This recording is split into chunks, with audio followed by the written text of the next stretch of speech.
por el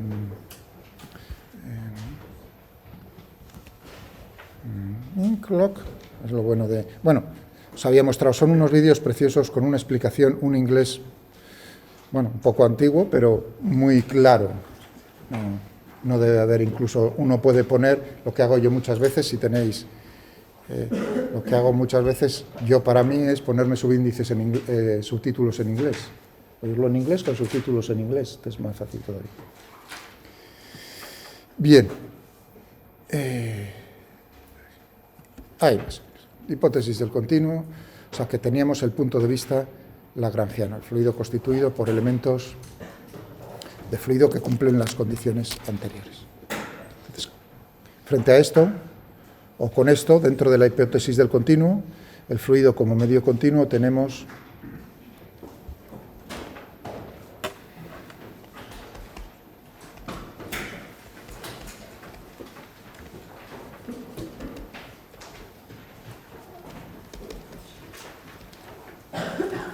continuo, o sea que hemos visto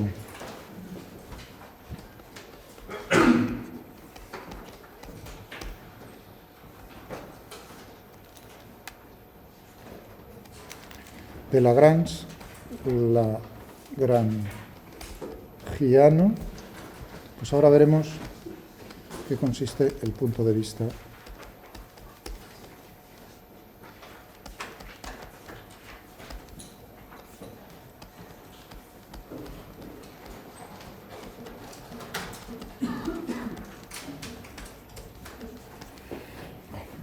La cuestión es la siguiente. La ventaja del punto de vista lagrangiano es que el planteamiento, plantear las ecuaciones del movimiento, es directa desde ese punto de vista. Porque las ecuaciones del movimiento, las leyes de Newton, se aplican a cuerpos. O sea que de ahí salen, digamos, las leyes de Newton muy fácil. Pero claro, ya de por sí, ¿cómo son? Por cierto, en ese caso, que quizás nos quedó claro, necesitamos las fuerzas para saber la aceleración, ¿no? O sea, que necesitaríamos, pero si ponía yo por aquí, ¿no?, los elementos de fluido, o sea, que estamos todavía por ahí, ¿no?, una cosa así. Ahí es donde tendremos qué fuerzas están, y yo me fijo en este elemento de fluido, suficientemente grande para una cosa, suficientemente pequeño para que sea cuasi puntual. Entonces necesito, aquí le aplico lo de suma de fuerzas igual a la masa de este elemento de fluido por la aceleración. Veremos cómo esto lo hacemos por unidad de volumen, no pasa nada. Pero claro, necesitaremos también determinar las fuerzas que están. Ya hemos hablado de fuerzas, claro, del estrés tangencial. Es decir, que aquí vamos a tener dos tipos de fuerzas. La introducción lo visteis también, creo que lo escribí en un punto. Veremos que vamos a tener fuerzas de volumen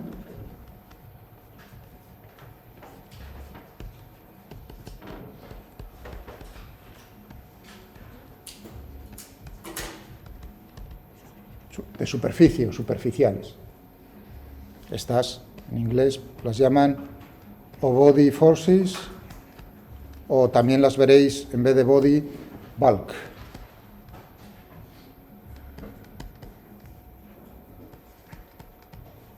Bueno, pero sobre todo lo del cuerpo. Es decir, que actúan en todo, realmente son, por eso lo de volumen, actúan en todos los, sobre todo los moléculas de fluido que están dentro de ese elemento de fluido.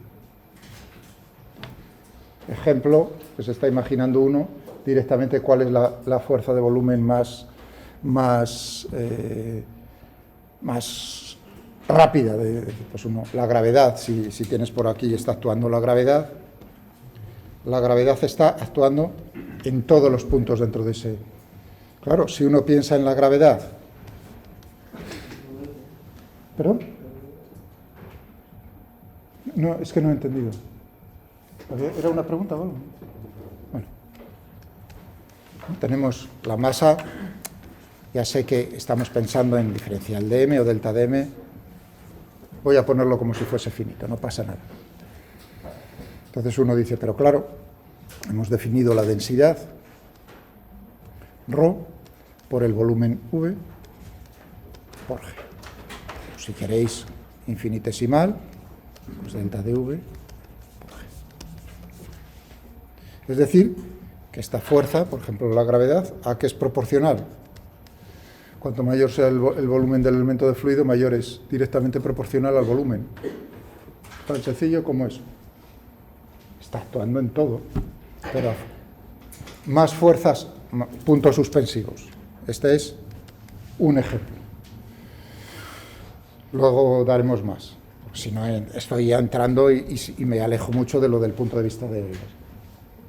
es decir, que necesitamos expresar esto, necesitamos las fuerzas superficiales. Ya hemos tratado precisamente a la hora de poder distinguir qué es un fluido de un sólido, hemos tenido que hablar acerca de cómo es el comportamiento de ese medio frente a fuerzas que son tangenciales o laterales a la pared. Pues aquí tendremos entre elementos de fluido en contacto en la membrana, una membrana con otra membrana, por así decirlo, pues tendremos las fuerzas superficiales. Claro, uno dirá, la fuerza superficial, por ejemplo, la presión, normales, ¿no? Tendremos fuerzas de contacto, fuerzas superficiales, son fuerzas, lo que uno diría, fuerzas de contacto entre sólidos. Tendrás una fuerza normal y una fuerza tangencial, o lateral. La normal, uno está pensando, bueno, lo que dijimos antes, lo que hemos avanzado ya, la presión, ¿no?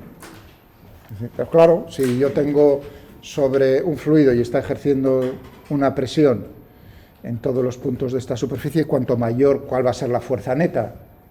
Va a ser proporcional al área de la superficie. En todos los puntos de la superficie tengo la misma presión. ¿Cuál va a ser la fuerza neta debida a la presión sobre esa superficie? Pues claro, naturalmente la presión por el área. Cuanto mayor sea el área, mayor es la fuerza. Bien, por eso se le llama fuerzas superficiales. El punto de aplicación, claro, está sobre la propia superficie. ¿Qué son tangenciales? Pues tenemos lo que hemos tratado cuando poníamos la expresión, ¿no? Para definir cómo era la viscosidad. Aquí. Esto. Era el área, la fuerza por unidad de área. Si yo tengo tau por alguna razón, ¿cuánto va a valer la fuerza? Pues eso por el área, proporcional al área. La otra es proporcional al volumen. Fuerzas volumétricas. Bien. Que conocemos, de alguna manera hemos podido caracterizar las fuerzas, en este caso está chupada. En el otro ya veremos. Podemos caracterizar todas esas fuerzas, pues lo metemos aquí, sacamos la aceleración es la derivada de la velocidad con respecto al tiempo del elemento de fluido, es decir, la derivada segunda de la posición del elemento de fluido con respecto al tiempo dos veces, se integra y de aquí, pues en un primer paso, si queréis, pues se puede obtener la velocidad del elemento de fluido I a lo largo del tiempo t. Veis que esos paréntesis significan la dependencia de esa función para cada elemento de fluido, dependiendo del tiempo. Y naturalmente, la posición respecto al tiempo. ¿De acuerdo? Bien, si nosotros, como dice en ese vídeo, todavía aquí dentro, nos preguntásemos determinar el camino que sigue un elemento de fluido, imaginaos que yo lo pudiese marcar. Se puede hacer experimentalmente. Yo puedo marcar con humo, puedo marcar con un colorante, un elemento, o sea, dejo una gota, ¿no? Y marco el aire.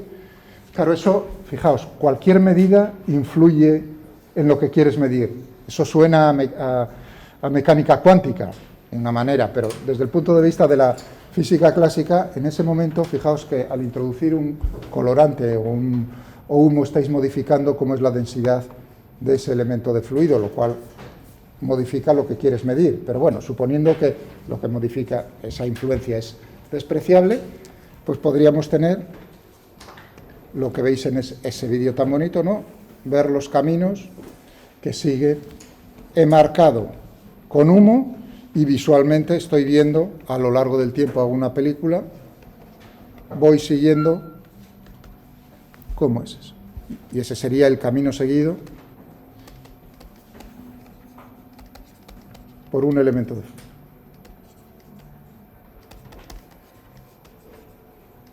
O con una sustancia radiactiva también podríamos hacerlo, una cosa. Y eso se le llama la path line, path de camino y line, pues línea, la curva. Claro, fijaos que eso te está diciendo la cinemática, ¿no? Te está describiendo el movimiento. Yo tengo la aceleración, llego a la velocidad, a la posición, o sea, simplemente imaginaos que en el problema a mí me dicen cómo es la aceleración. Problema, te doy la aceleración, determíname la posición. No sé cómo son las fuerzas, te doy la aceleración. Es un problema de cinemática. ¿Entendéis? Otra cuestión es, te doy las fuerzas, dime la posición. Entonces ahí ya es dinámica, intervienen las fuerzas. Lo que es la diferencia en la mecánica cinemática, dinámica, plan. Pathline. Bien.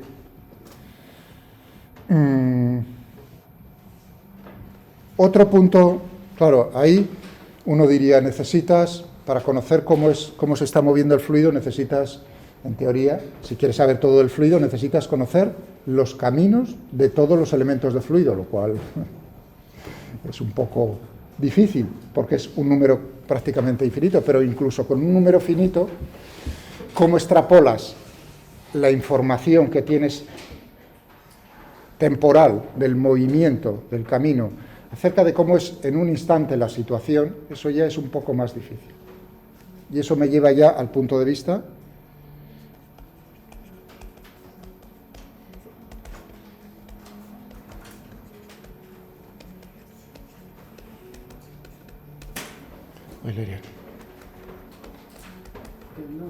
Sí, dime. Entonces, el punto de vista lorentziano se centraría en extrapolar lo que pasa... Bueno, ahora es lo que me está empujando a decir, pero hay otra manera de poder ver qué es lo que está ocurriendo en el fluido. Una forma es ver lo que ocurre para cada uno de los elementos de fluido, ese es un punto de vista, y ahora el siguiente punto de vista es, yo quiero saber lo que ocurre no para cada elemento de fluido, sino lo que ocurre en cada punto del espacio. Sí, en un punto del espacio, en cada instante de tiempo, tendré un elemento de fluido, efectivamente. Pero en un punto del espacio, a lo largo del tiempo, están pasando diferentes elementos de fluido. Entonces, el punto de vista es, ¿qué ocurre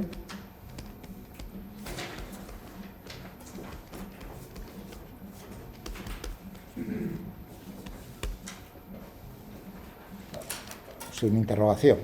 ¿Qué ocurre en cada punto del espacio, en cada instante de tiempo?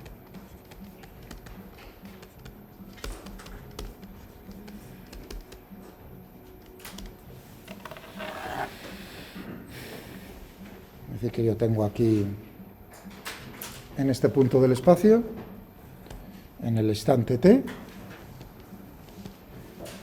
ese punto estará ocupado por un elemento de fluido. ¿Cuál es la velocidad en ese punto del espacio? Naturalmente, la que corresponde al elemento de fluido que está en ese instante, en ese punto. Pero claro, en un tiempo, si este es t sub 1, en un tiempo t sub 2,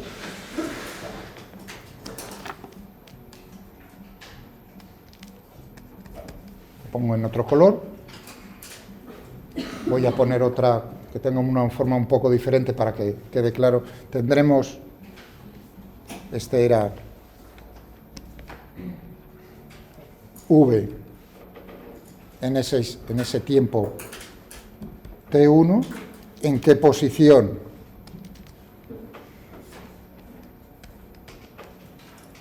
Este es el sistema de referencia. La superposición, porque soy tu superasistente.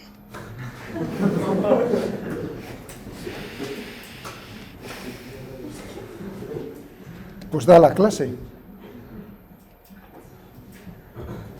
Cosa que va a pasar dentro de poco, iba a decir.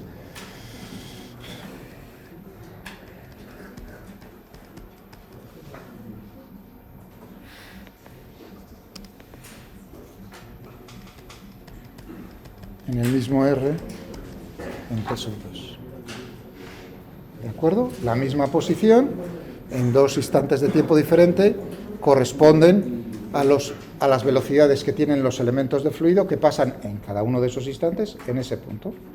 Eso lo puedo hacer para cualquier punto del espacio, de tal manera que el objetivo naturalmente es encontrar. Ahora ya no es cómo es la velocidad de cada elemento de fluido a lo largo del tiempo, sino el objetivo es cómo es la velocidad del fluido en cada punto del espacio, en cada instante de tiempo. Lo fundamental en la dinámica de fluidos, el campo, ahora dejo caer la palabra, campo de velocidades, como el campo eléctrico, campo magnético, el campo de velocidades, velocidad en cada punto del espacio.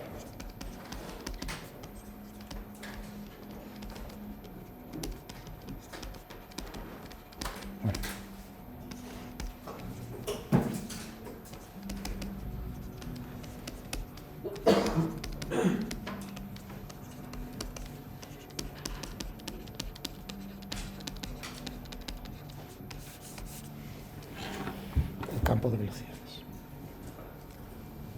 V, la velocidad, o U, ahora utilizo V para la velocidad.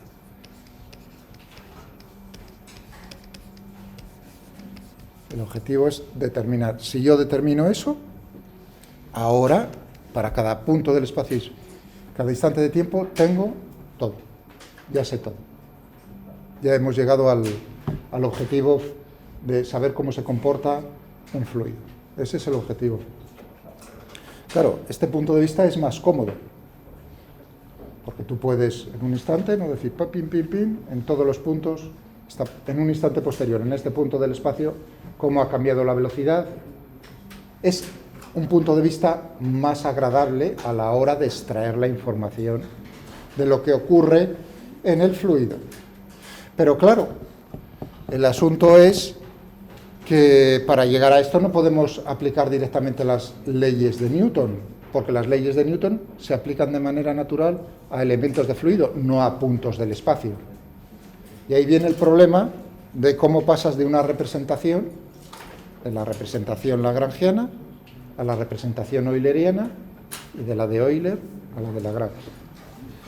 Fijaos un ejemplo.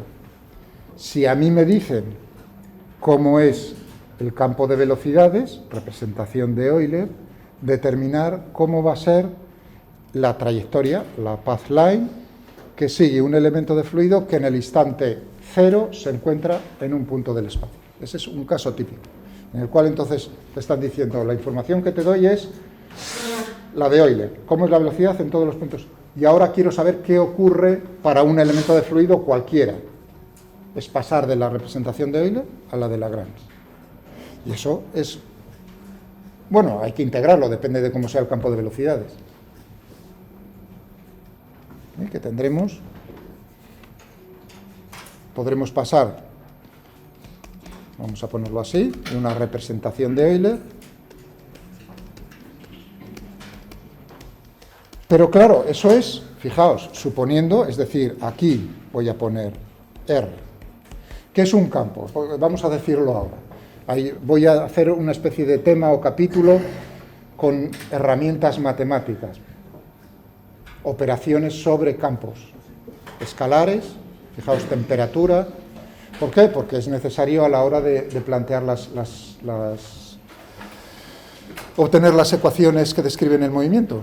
Entonces aparecen ese tipo de herramientas. No es que quiera daros leña en ese sentido, sino que ahí veréis la utilidad de lo que aparece en cálculo vectorial, pero aplicado a lo nuestro, con ejemplos de lo nuestro. Entonces tendríamos aquí que esto es un campo. ¿Qué es un campo? No es nada más que una función que depende de varias variables, y esas variables tienen un sentido particular, que es, las variables son el espacio y el tiempo. Es decir, que si uno lo quiere ver en coordenadas cartesianas, tendrías una función que depende de 4 variables en general, x y z y t.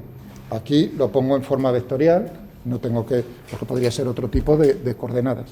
Naturalmente, esto significa que lo que tienes es, escogiendo coordenadas cartesianas, aquí podría haber una mezcla entre coordenadas de un tipo y otro tipo, es decir, escoger para las componentes de la velocidad un tipo de coordenadas que dependiesen de las cartesianas. En eso hay mezclas, ¿entendéis? Voy a poner lo más natural, que es coordenadas cartesianas en la velocidad en función de coordenadas cartesianas.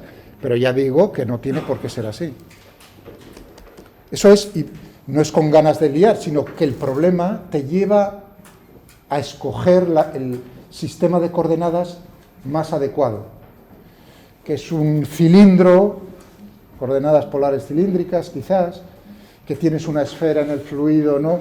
Como va alrededor, quizás coordenadas polares esféricas, depende del problema.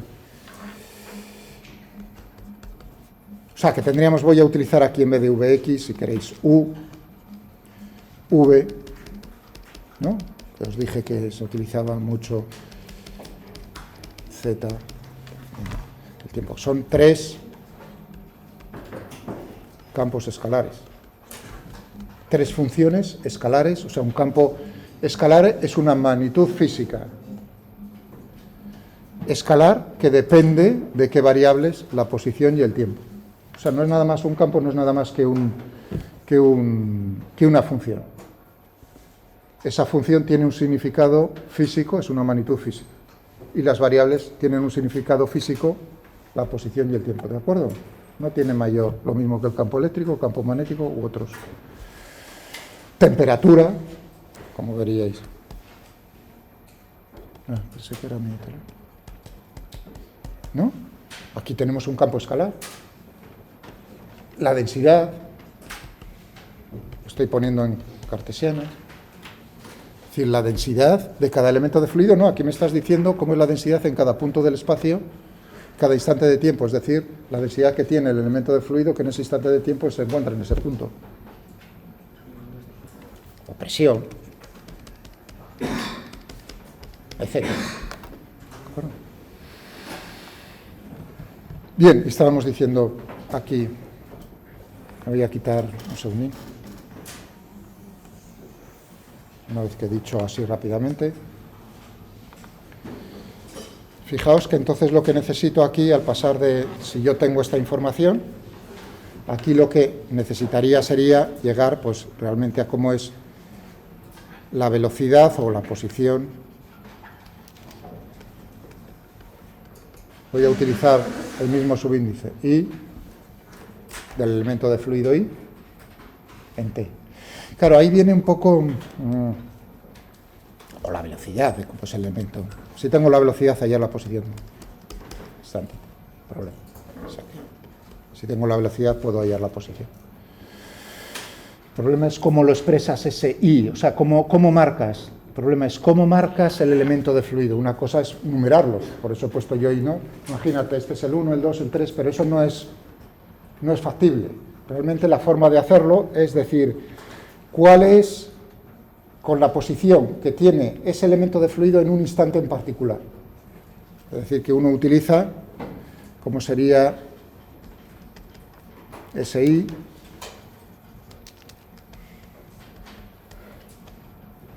como sería la posición en un instante T sub 0, R0. ¿De acuerdo? Es decir, imaginaos ahora, instante t igual a 0 es ahora. Y yo digo, el elemento de fluido, en vez de decir el 1 es este, el que se encuentra aquí en este borde de la mesa, ¿no? Yo digo, el elemento de fluido, que en t igual a 0 se encuentra en coordenadas de este borde. Y ya lo tengo marcado. Ya sé. Ya me puedo referir, decir, el que se encontraba en la posición 1, 2, 3. Ese ya es un elemento, no puede ser ninguno más, porque en ese instante inicial solo hay un elemento de fluido en esa posición. ¿Bien?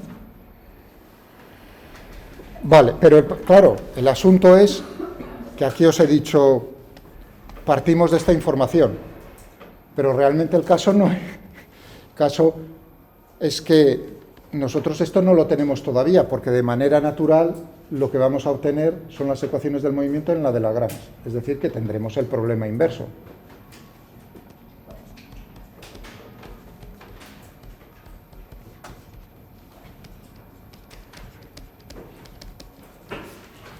Lo mismo que he puesto aquí, pero a la inversa.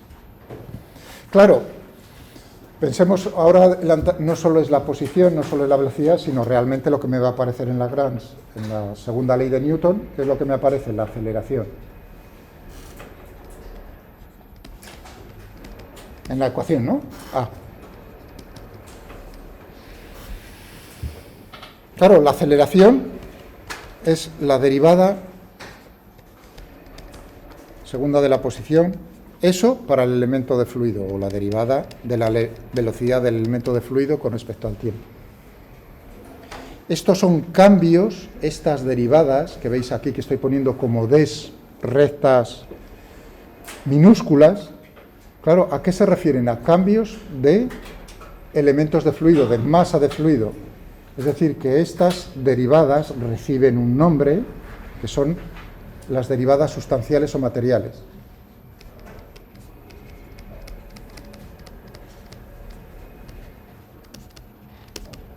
Reciben cualquiera de los dos nombres, el que más os guste. Quizás lo de material es todavía más claro.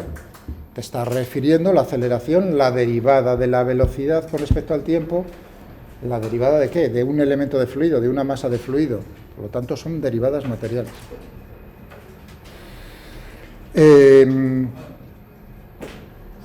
¿Cómo llegamos de esta aceleración, que es en derivadas sustanciales o materiales?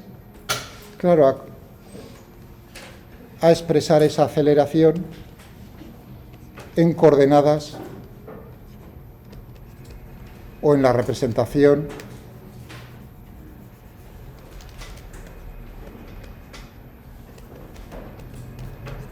de Euler. Ese es el problema. Segunda ley de Newton, en un pasar, y ahí, claro, uno dice, ¿cómo van a ser las derivadas? El campo de velocidades. Teníamos v, dr y dt.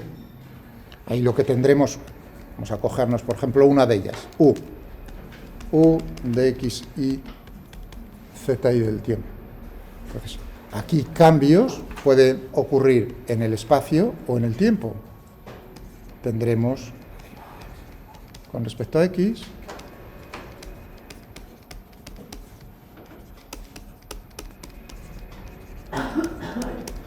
como veis, como es una función de 4, no de una variable, sino de 4, las derivadas son derivadas parciales. ¿De acuerdo?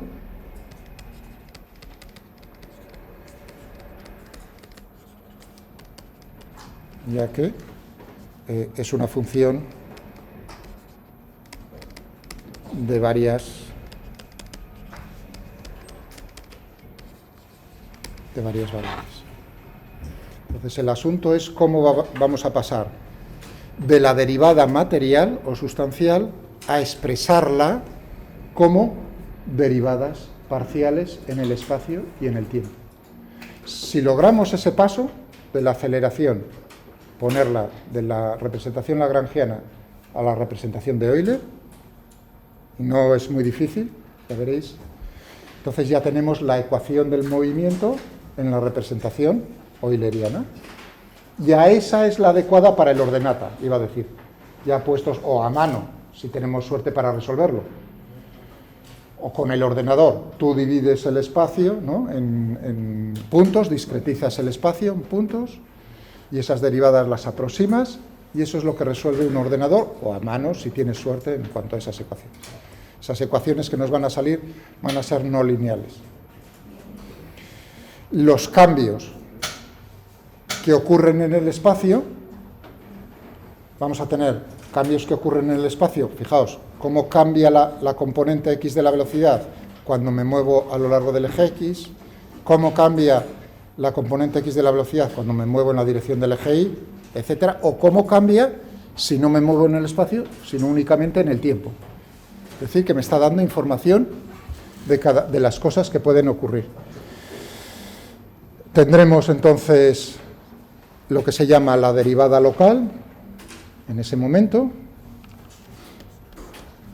la variación local, no me muevo en el espacio, únicamente en el tiempo me muevo, entre comillas, o qué va a ocurrir con los cambios, por así decir, no me muevo en el tiempo, sino me muevo en el espacio, cómo información en el fluido es trasladada, es transportada de un punto a otro del fluido por lo que se llama advección o convección. Ahí nos entrarán estas derivadas. ¿No? Ahora pensad, cojo, he marcado un elemento de fluido, ¡plac!, ¿no?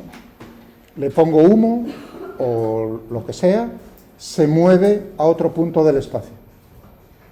Ha habido, entonces, si uno se fija entre los dos puntos, ¿no?, ¿qué ha ocurrido en el punto, en ese punto donde llega el nuevo elemento? Ha tenido que expulsar, se ha movido otro elemento de fluido que tendría otras características.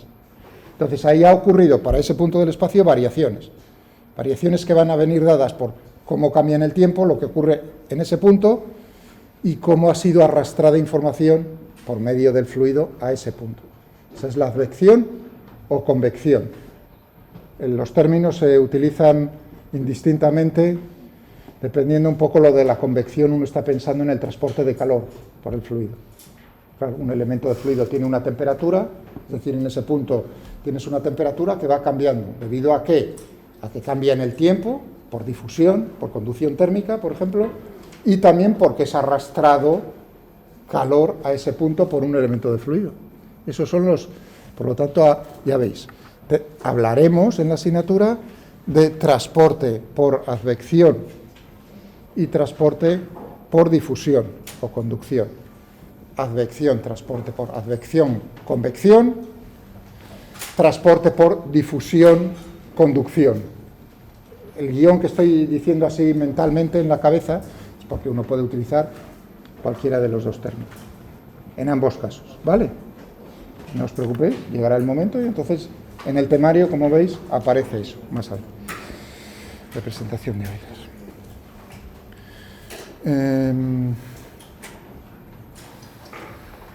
¿Qué más teníamos así que podríamos comentar? Que algo se me escapa en la cabeza en este momento. Fuerzas newtonianos. Algo se me escapaba en un segundín.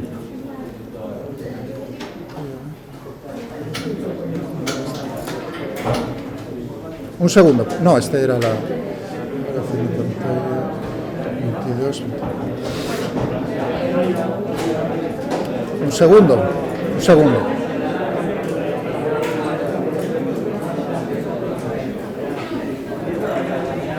Bien, ahí estábamos, lo que había puesto el día pasado. Fluidos reales, así, compresibles quizás en un momento así rápido. Eso lo puedo hacer rápidamente. Oye, os podéis ir, pero en silencio. Os podéis ir, pero en silencio, por favor.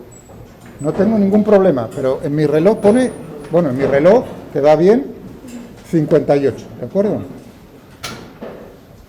No tengo ningún problema, que de verdad, no lo digo con maldad, de verdad, pero lo único, por favor. El resto a lo mejor sí quiero. Entonces, estábamos diciendo, quizá rápidamente, recordar un poco el concepto de fluidos.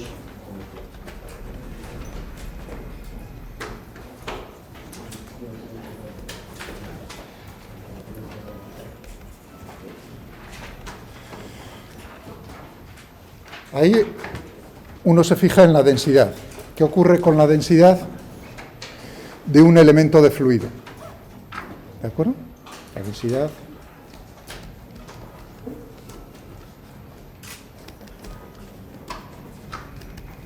¿puede cambiar o no puede cambiar? Ahí viene la cuestión. Si uno piensa en una bolsita, un elemento de fluido, la membrana encierra una masa que eso no puede cambiar. Ahora, en este momento, la membrana no es semipermeable, no es permeable. Por lo tanto, la masa es determinada. Pues la densidad solo puede cambiar si el volumen cambia. Claro, ¿cómo puede cambiar el volumen? Si las fuerzas que lo comprimen hacen que su volumen cambie. Es decir, ¿cómo reacciona frente a la presión? Voy a poner también la temperatura. Si un fluido será